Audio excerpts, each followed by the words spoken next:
તમને એવું લાગે છે કે મોટા સપના માટે મોટી મોટી પ્લાનિંગની જરૂર છે? હકીકત તો એ છે કે મોટા સપના નાની નાની આદતોથી જીતાય છે.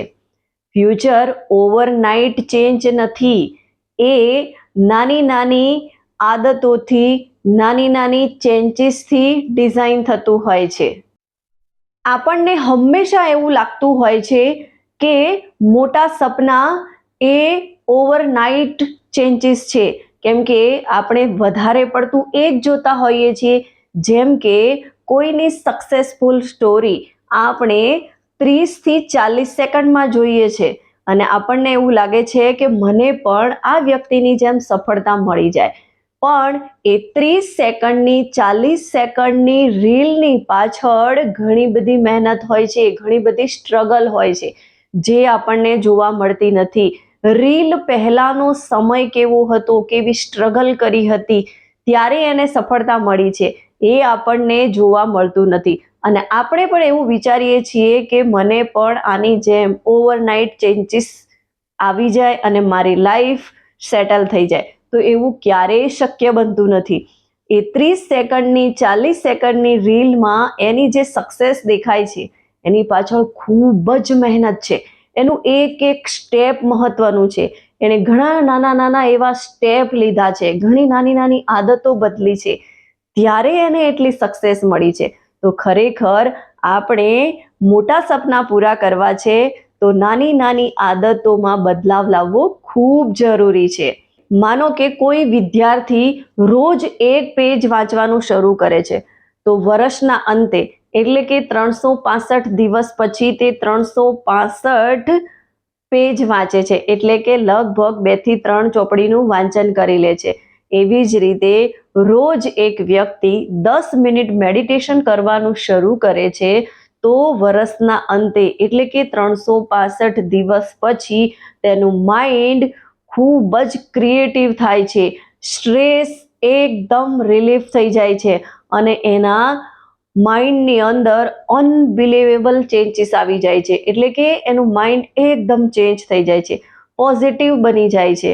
અને એવી જ રીતે રોજ એક વ્યક્તિ 20 મિનિટ ચાલવાનું શરૂ કરે છે, તો 365 દિવસના અંતે એટલે કે 1 યર પછી એની હેલ્ધી લાઈફમાં ઘણું બધું બદલાવ આવે છે. એની હેલ્થ, એની એનર્જી અને એની ફિટનેસની અંદર અનબિલીવેબલ ચેન્જ આવે છે.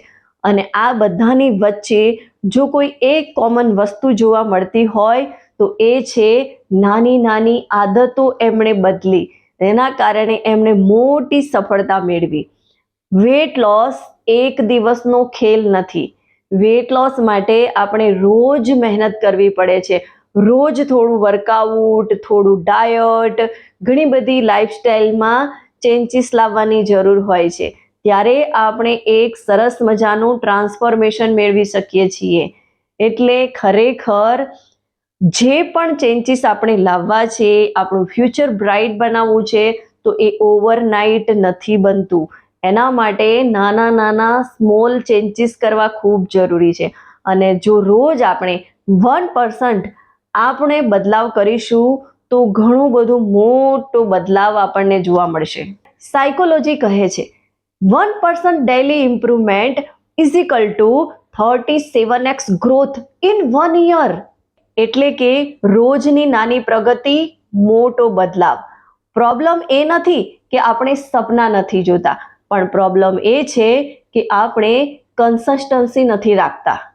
હવે સવાલ એવો ઊભો થાય કે સ્મોલ હેબિટ શરૂ કેવી રીતે કરવી? તો રૂલ નંબર 1, એક જ આદત પર ફોકસ કરો. એક સાથે વધારે આદતો ચેન્જ કરવાનું ના વિચારો. રૂલ નંબર 2, 2 મિનિટનો રૂલ અપનાવો. આદત એવી સિમ્પલ ચેન્જ કરો અને એવી સિમ્પલ રાખો કે જે 2 મિનિટની અંદર તમે કરી શકો. જેમ કે રોજ એક પેજ વાંચવું, સિમ્પલ શૂઝ પહેરીને વોક પર નીકળી જવું. અને એની સાથે સાથે જ રૂલ નંબર 3, ટ્રેક ઇટ. એટલે તમે જે પણ કરો છો એને ટ્રેક કરો, એટલે કે એને કેલેન્ડરમાં ટિક માર્ક કરો અથવા તો ડાયરીમાં નોટ ડાઉન કરો. તમને પ્રોગ્રેસ ચોક્કસથી દેખાશે. મિત્રો, મોટા સપના ઓવરનાઇટ નથી જીતાતા, એ જીતાય છે રોજની નાની નાની આદતોથી. તો આજથી જ એક નવી હેબિટ શરૂ કરો અને કમેન્ટમાં જરૂરથી જણાવો કે તમે કઈ હેબિટ બદલી રહ્યા છો. તમારા એક શબ્દથી કોઈની લાઈફ બદલાઈ જશે. વિડીયો ગમ્યો હોય તો એને વધારેમાં વધારે લોકો સુધી શેર કરો, લાઈક કરો અને સબસ્ક્રાઇબ કરો.